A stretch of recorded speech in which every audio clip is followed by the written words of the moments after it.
This is the Ecwid e-commerce show with your host, Jesse Ness, along with Richard Otey. Happy Friday, Richie. We made it again. One more time. One of those podcast days. I'm excited about today's. I get excited every podcast, but we got one of old schoolers like we are here. I think Norm's been around 25 years. I think he's been in the business, and so I'm always excited to talk with a fellow, not only e-commerce but podcaster as well. So I'm excited to have our guest on. That's awesome. Why don't you bring him on? Yeah. All right. Hey, Norm, come on in. We have Norm Farrar. He's also a podcaster of Lunch with Norm, the rise of the micro brands. No, 25 years. That's how long you've been doing e-commerce now? Since 1995. Wow. Okay. That predates. Yeah. That's like, that's predating AOL. That was before they were mailing out all the discs and stuff like that. So yeah. I was on BBSs. Okay. That's how old I am. All right. So that was like you had trouble with credit cards back in those days. Yeah. What is someone trying to do? They're trying to buy something online. So we know you have just a wealth of knowledge across the board. You name it. I mean, you do Amazon, you have PR RichE for, we could talk to you for days on all the things you're doing. One of the reasons we wanted to bring you on though, specifically was because of your knowledge of Amazon and what takes place in the world of a marketplace.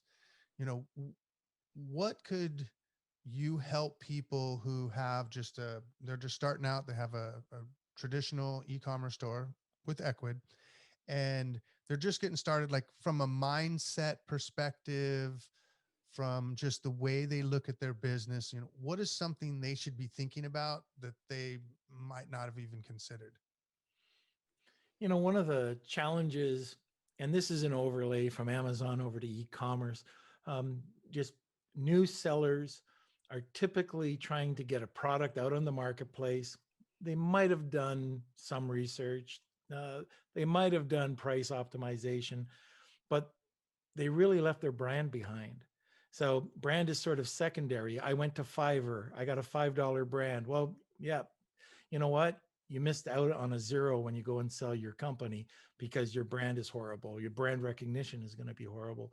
One of the things that people can do right off the bat, if they really want to do this and jump in with 2 feet, then get a brand. Find a brand. Make sure that the brand name that you think of, not necessarily the first one, you can get a domain name for. Make sure that that domain name, when you put it together, looks right. Because sometimes it looks like a whole different word or a whole different meaning. Don't go with the cheapest. I won't name any of the extensions, but there's 1,500 extensions out there. Go with something that means something, and don't go with misspellings and things that are 30 letters long just because you can't get the .com. There's a lot of really great places out there. But for example, names.com, or what is it called? Names.club. You can go out there and find premium domains that you can pay off in 60 months. I mean, this is how you build a brand, and when you get a brand, one of the things you want to look for, first of all, is go on to check out Google, check out, whatever search engine you're using. You can go to Amazon and check out. This is the quickest way, and do the Brady Bunch. And the Brady Bunch effect is when you take your product and you take your competitors and surround it. And you can either put it to, like PickFu is a good example for a focus group, and see if your brand wins out. If it doesn't win out, you got to do better photography. You've got to do better copy. You can do it for almost anything. Well, once you get that, so many small brands, they mess up because they think that they have to go with the bottom dwellers. These are the people, most part, it's Chinese manufacturers that don't understand the marketplace over here, and they try to go in lowball. I get this question all the time, can I compete with a Chinese manufacturer? Absolutely. You can sell more than them and you can get more profit. You don't want to be a product cannibalization kind of seller where everybody's, and you see them all the time. Here, you know what? I'll give you an example. So this is an example that could be right across the board, across the internet. We have a product. It's a kitchen utensil. We get it for $16. When we first put it out there, we could only get $49 because it was in a simple clamshell package. We upped the packaging to a magnetic pop-up, kind of unveiled the product. And now, people were paying $69, $79, $89, $99, and went up to $124. We took it again and we put it into a wood case. It looked beautiful. And a matter of fact, they've just arrived and we're selling them at $224. That is a $16 item that everybody else is selling at around $49 to $79. We're getting $224. Now, how do you do that? It's with perception. And you do it in multiple ways. Branding, your logo, the quality of your images. So if you have images that suck, if they're, if you want to go and take them on your iPhone, go ahead. But I find that if you go to a proper product photographer with proper lenses, proper lighting, you get what you pay for. And there's a ton of really good photographers out there. Same thing with copy. I'll spend an extra, I'll go and find a copywriter that I can, go hire. I'm going to spend $500 on copy, but I know it's going to be really good copy. It's copy that sells, and if you don't know about that, don't write your own. I know that there's places where you want to spend money and places where you have to spend money, and copy will make the difference between a winning brand and a really bad brand. It could be a great product, but nobody's going to buy it because it sucks. Everything around it sucks. So the other part to this is, like I just mentioned, if you can take the package and do things that your other suppliers aren't doing. I'll give you an example. So you could take a box that's a tuck box, a typical tuck box, which is like a cardstock, you flip up and you throw out a bar of soap, right? Well, you can take that and do a sort of a micro corrugate, a very thin corrugate cardboard. You can imprint it both sides. You can have it where it doesn't flip up from the top, it flips up from the bottom. And now you've got a message, you've got an insert card, you've got a bar of soap, but instead of spending $3.99 on a bar of soap, people will spend $14 on it.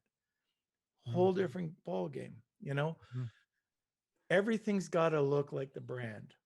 Everything has to live the brand. And if you can pull that off at that point, you're going to be able to make, the perceived value is going to go up. But the next thing you have to look at are, what are the little things? These are the things that cost nothing to do. It could be in a supplement bottle where they put the shrink wrap and a safety seal inside. It's not just the cotton. So people psychologically think, oh, this is safe. With a bar of soap, it might be an insert. It might be working with a charity without putting your name on the card, like giving the charity all the focus, right? You don't have your name on it. People don't want to see that. Being able to put a clear sticker at the very bottom, or a sticker with a logo, or a sticker that says "Enjoy Me." Put it on the bottle. So it takes what, half a cent. I also like doing, and it doesn't cost much at all for this, outer packaging. So I might have a package that has a 3-pack, but I also create a package that has a box ready for mailing. So it just, when it arrives, people, and this is something we did. We cut a hole in the soap. So when people opened it up, what happened? They use all their senses, the touch, the smell, everything about it. And the other thing that I can tell you about when you're working with your product, buy it. get the complete user experience, because that, if you don't touch it, feel it, smell it, you don't know what that manufacturer has done. If you've got it in some 3PL and somebody is put it in water, or I'll give you a great example. While I was on a podcast, a beard brush came in. Okay. It was just a beard brush. It was perfect timing. I needed to comb my beard.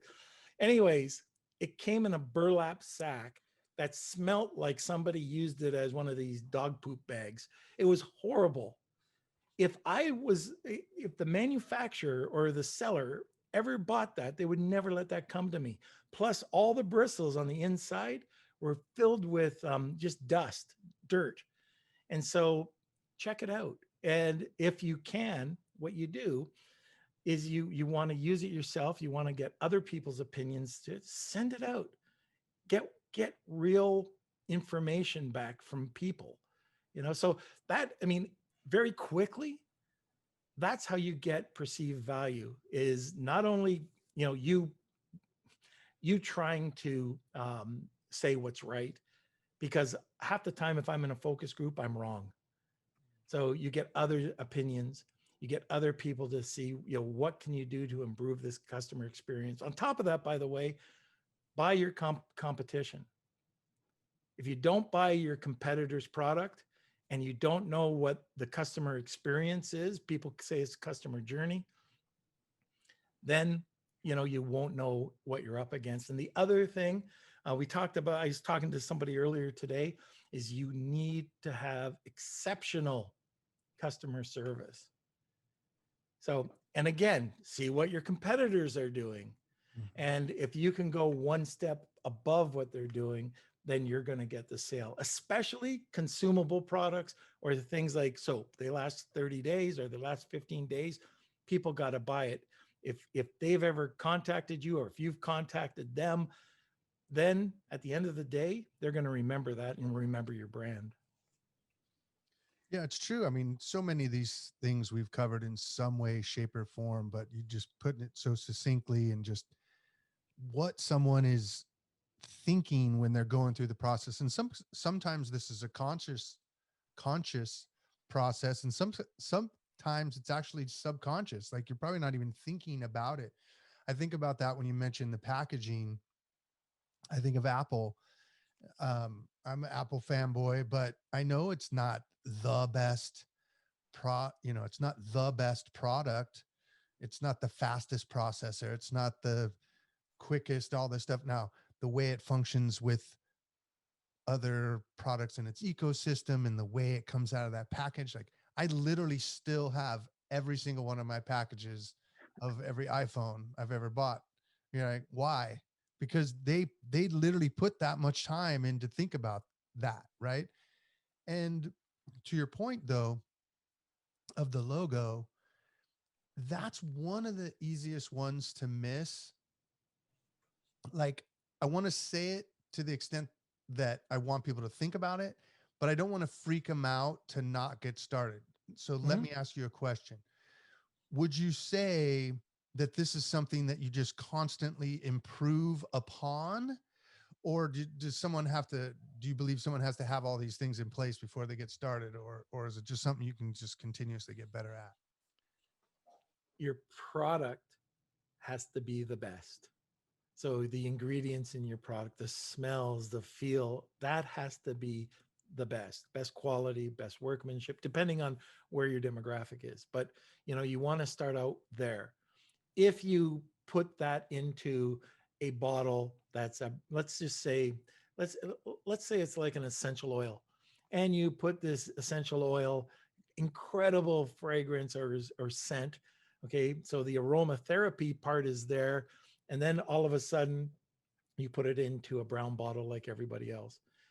Okay, that's fine. But now you've looked at your competitors and you see these flat matte bottles that might be green or blue, and you want to bring it out. Maybe not so much as everybody else is just with aromatherapy.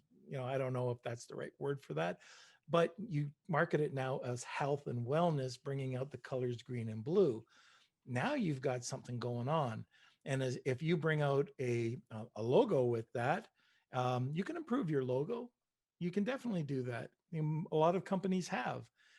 Matter of fact, if you haven't done it, um, you know, again, you might be using, I'm thinking of a meat company that I know that used to be orange and black or orange and brown because that was the colors associated with food. But it's horrendous. Like right now, people aren't looking at orange and brown for food. So what did they do? It's a really crisp orange and blue, not orange and brown. And it made a huge difference for the company and the whole look. So you can absolutely go and play with bottles and try to find unique bottles that might, again, on the bottle side, the package side. I'll give another example. The one package, so I was using, this was toe wart remover. So same thing, it's same type of bottles, right?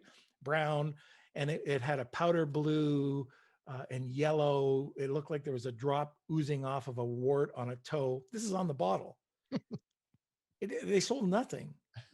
And they had it in a tuck box, like just two bottles, and so we changed it into that green, blue, health, wellness, put it into a special bottle, unveiled it. There's a message there because we didn't want people with toe or the toe warts to be self-conscious about it. We made it into almost a beauty product, making, your feet look beautiful. Well, guess what? The first month they sold, for 18 months, they sold nothing. By repackaging it, and yeah, they had their logo. We changed it up. We got 8,000 in orders the next month, 28,000 the next, 68,000 the next. We topped it out at 24,000 before we were at 124,000 a month, where this was nothing for 18 months because of the ugly foot oozing some liquid. Yeah. Good thing it's a podcast. Yeah. Yeah, I'll keep my feet off of the camera here for everybody. But yeah, I think what's interesting here is that, packaging is a very easy thing to fix, right? And actually, I don't think we've ever really talked about packaging on the podcast, where, I think we might just have the assumption that everybody knows that, like, oh yeah, have good packaging. But Norm, that kind of brings it more into perspective of like, well, it's not just having good packaging. It's like good packaging is the difference between making it and not, particularly on marketplaces, particularly on Amazon, where you're going to have photography is so important because that's all there is. For Ecwid customers, we do have a partner that has custom packaging. It's called Arka, ARKA, I believe. It's in the app market. So if you're like, your mind is blown and you're like, I got to fix packaging, that's one option. There's, hundreds of others, outside of the Ecwid ecosystem. But, yeah. And I think even going back to your original utensil, so Rich and I we kind of joke about our standard Amazon product is a spatula, right? So if it's a spatula, I'm sorry, pancake talked spatula. about pancake spatula. Yes, that's our fake product that we've talked about many times. And we're probably ranking for it and don't even know it, right? Yeah. We really should find a pancake spatula just put a link out there. But when you mentioned this packaging, you didn't mention that you changed the product at all. Like maybe you did, but like that's not what I heard. It was the same product, multiple or different levels of packaging on the way up, and you sold it for way more based on the packaging alone. So that's awesome for people that are really good at making a product. Maybe you're not great at making packaging. You can get that done. Other people can help you with packaging. So I think all really good tips there for people listening. And by the way, that toe wart remover sold at $9.99, and at the end it was $24.99. So not only did the sales go up, the profit went up tremendously because of a couple of cents in packaging. Yep. Awesome. Now, Norm, we didn't really talk about this pre-podcast, but are these products you developed, you sourced, or did you buy these from other companies? I'm just curious. Yeah. So yeah, I've got my own brands, but I also have, I also manage other brands. So people that are already, selling, or they want to get going, I'll just take a look, find a product for them, get their packaging together. So that's part of, that's one of the services that I offer. So they're all over the board. Gotcha. Yeah, I was just curious for my own, in case I want to invest in toe wart medication in the future. I know I know the guy. All right. Sell them the $24 bottle, by the way. Yeah. All right. So we talked a lot about, perceived value. So for people that are, getting started, there's, domains, there's your brand, packaging, but it all comes down to the perceived value. From what I heard, Norm, is that they bought it, but when they open it and see what they got, does that lead them to tell their friends? Does that lead them to do good reviews? People probably are not putting their toes on Facebook necessarily, but that you want some sort of viral spread from the right type of product. So, I mean, does that feed into what you're saying, or is it just really about getting that first sale? Absolutely. So one of the things, so let's go back to the little things, right? So one of the little things, I don't know if you guys have ever thought about this, but we do it in China. We get about 20,000 handwritten notes done, and we'll send them over, and they're very generic, but we're surprised at how many people will write a review saying, oh, I couldn't believe it. I got this handwritten note. That's pretty cool. What did it cost? $0.50.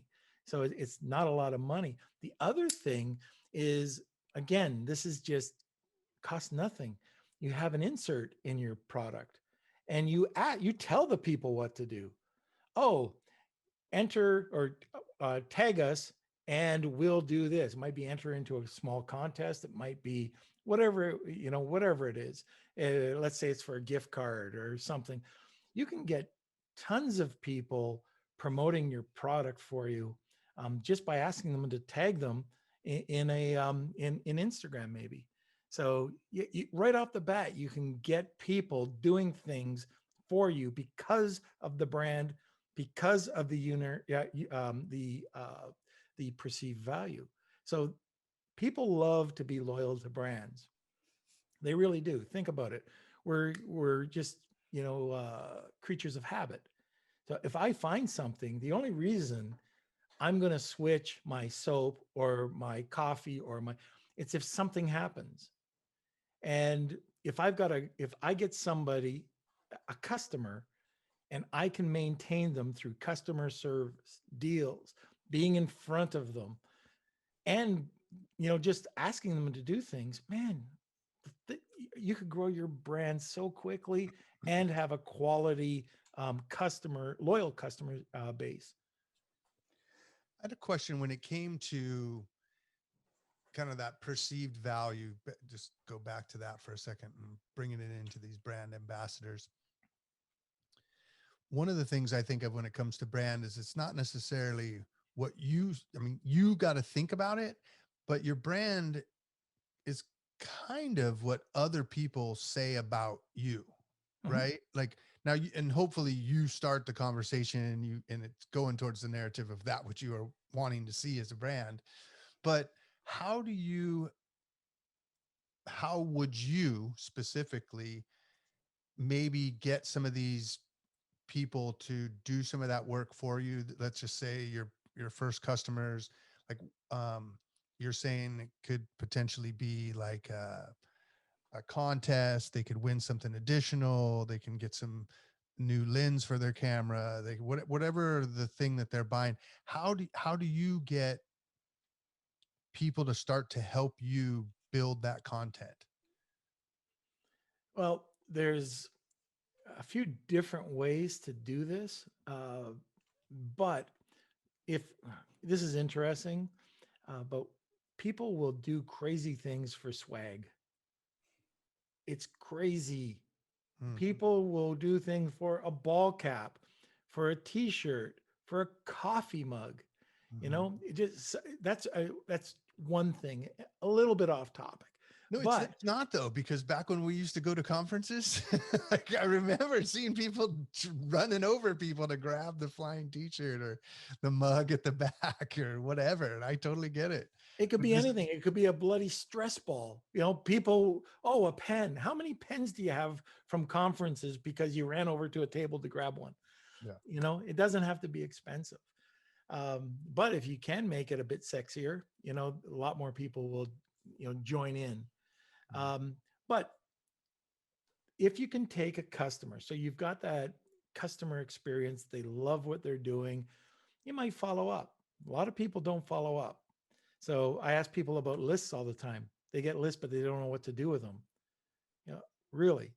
I was talking to a customer the other day, or a client the other day, who has 280,000 emails. Okay. Nice number. Yeah. They've never sent out an email. Can you believe that? Yeah. Yeah. Easy money right there. Wow. You're talking gold. And this is the same company that we were talking a little bit before that sent out that product to that celebrity. Mm-hmm. It's high quality, high perceived value, and they've never turned on the tap. So right off the bat, a lot of times people are afraid to reach out. People are afraid that, I'm going to look like a spammer. No, you're not. Again, if it's a really not so great product, yeah, it's second thoughts. If it's a good quality product with good quality customer service, and you're looking like you're providing good quality customer service, here's a PDF, here's this value, value, value. My buddy says before you have to get engaged before you get married. And it's all about value. If you're always hitting them with promotions, they'll put it right to archive or spam. But if you give them promotions and give them content, all right, now they're the top of mind, they come back, they order. All right, great. Then you might send an email talking to them, hey, thank you for your repeat order, and talk to them about becoming an influencer. How would you like to, provide a picture of you using the product, or tag us, you using the product, and be entered into this. That's an influencer. And so there's a variety of different types of influencers out there. You've got a nano-influencers between 1,000 and 10,000 followers. And you've got your micro influencers, 10,000 to 100,000. And you got mid-tier, mega, celebrity. Those are out of the reach for most people. And yeah, you don't need them. I'd love to have Kardashians doing some stuff. I can't afford it. But if I get an army of nano-influencers that love the product and will do something, if you say, hey, you want a t-shirt, or hey, do this and get entered into a contest, you're going to get a ton of user generated content from that influencer. But the big deal is when you can convert that influencer into a brand ambassador. A brand ambassador is just a nano or micro influencer on steroids. These people live for your brand.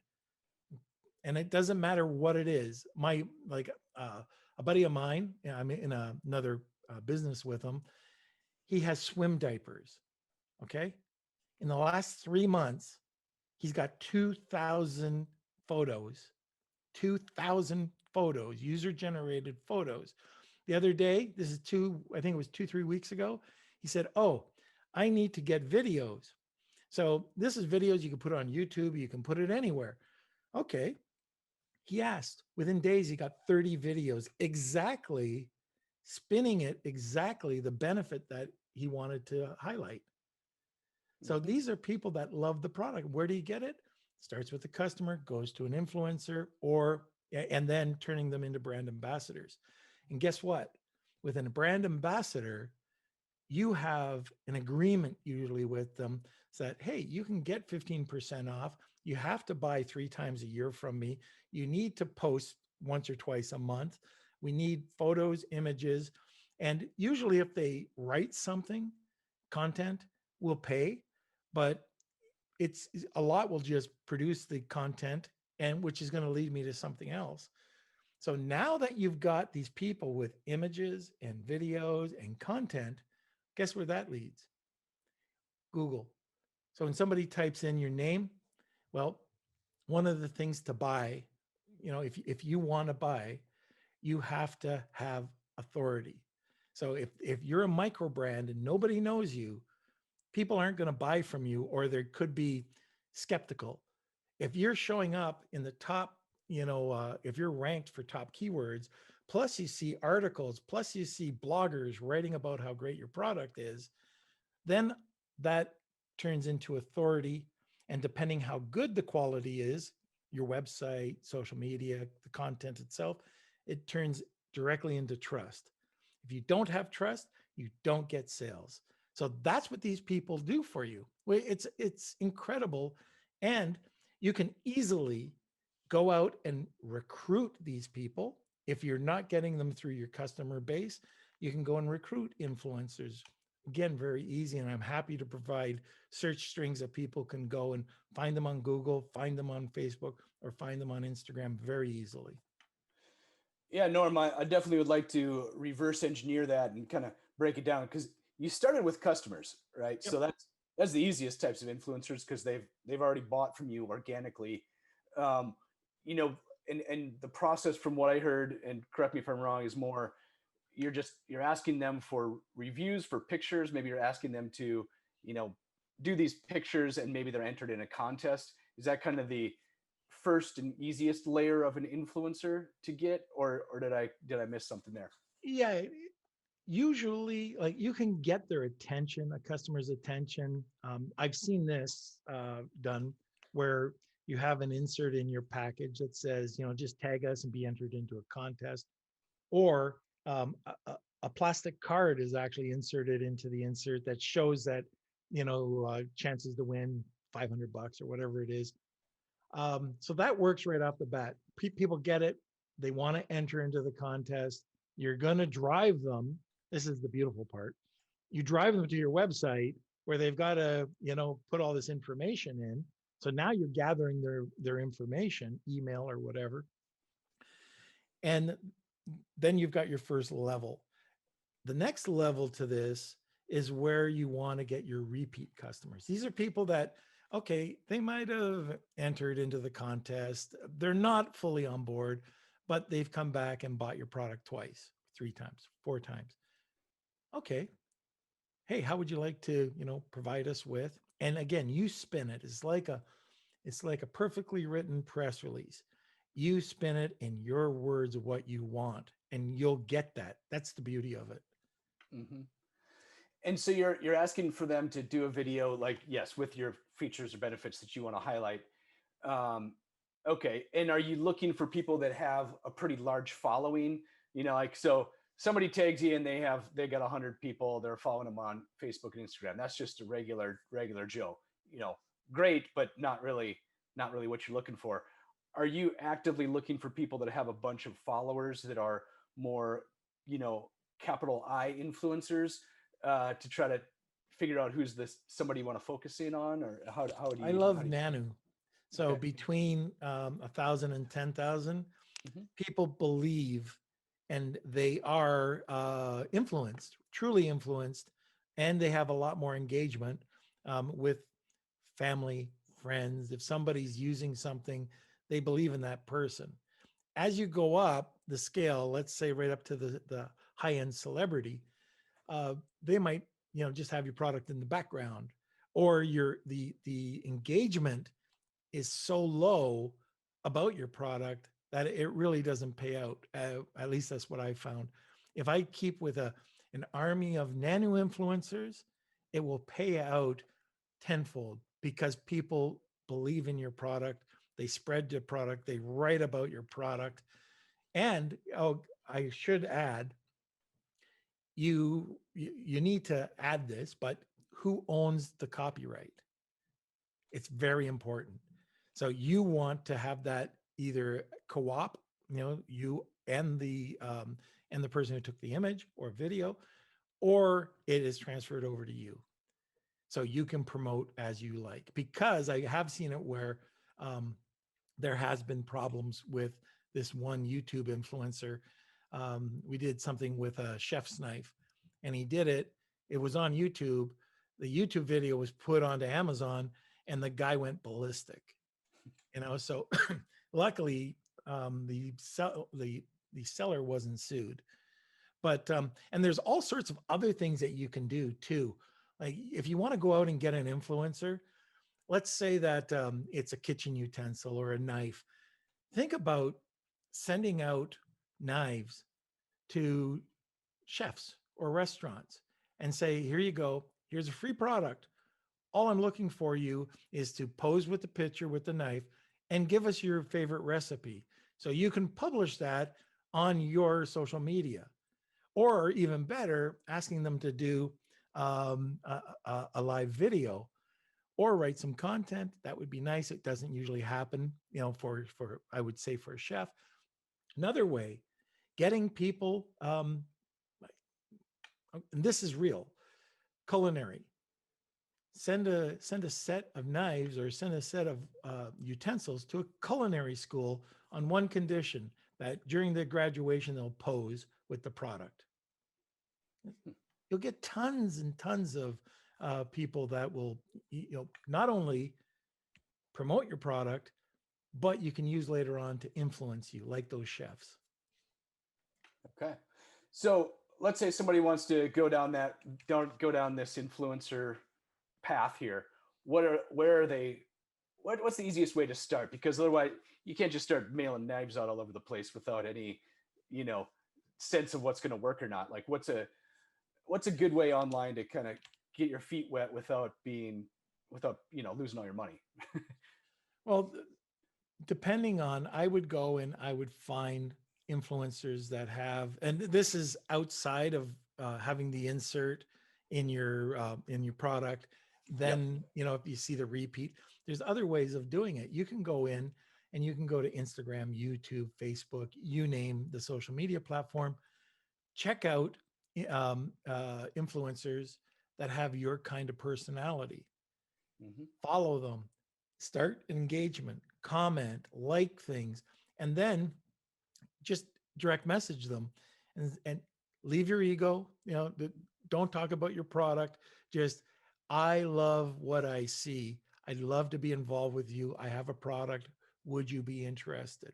It's a longer process than putting that insert in, but you can still get, especially nano-influencers.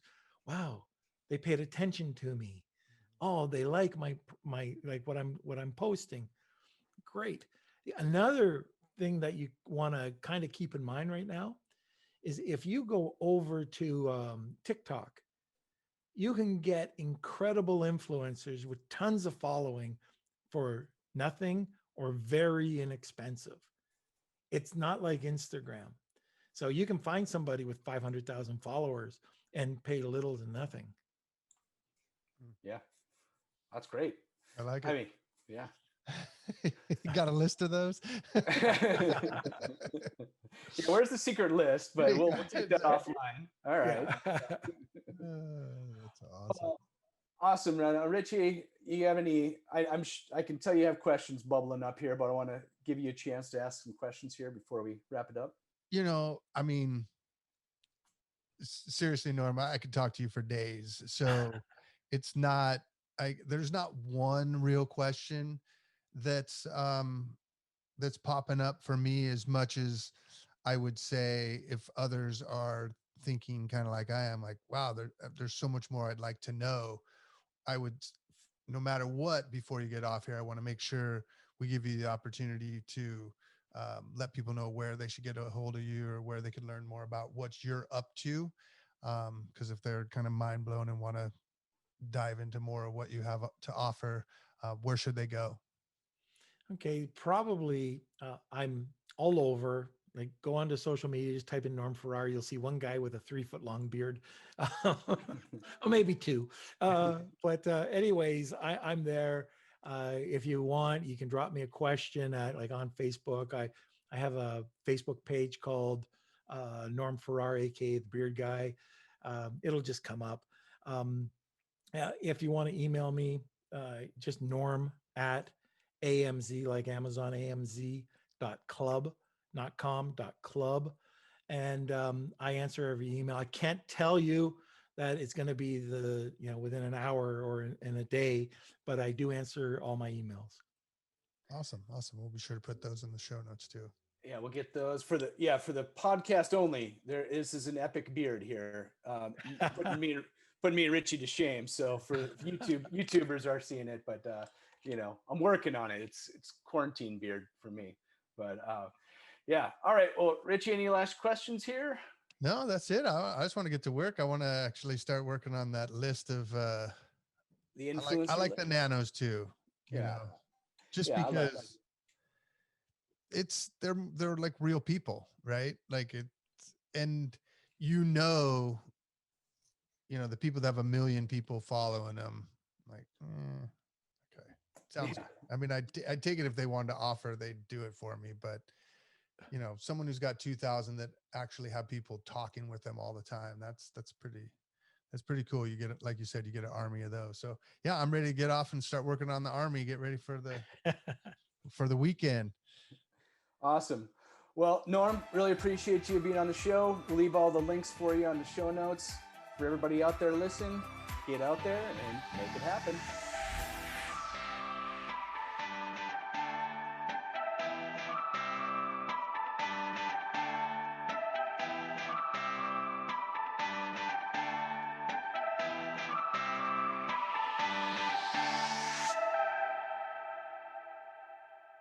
Hey, this is Jesse and Rich. We want to let you know we really appreciate you listening. We hope you find the tips we give you helpful for growing your business. You can find all of our past episodes and a lot more useful stuff at ecwid.com/podcast. And also, check us out on your favorite podcasting platform like Apple Podcast or Stitcher. And make sure you never miss an episode by subscribing. Be sure to let us know what you think by rating and reviewing so we can serve you better. So subscribe on your favorite platform. And come join our community, check out the transcripts, or tell us why you would be a great guest at ecwid.com/podcast.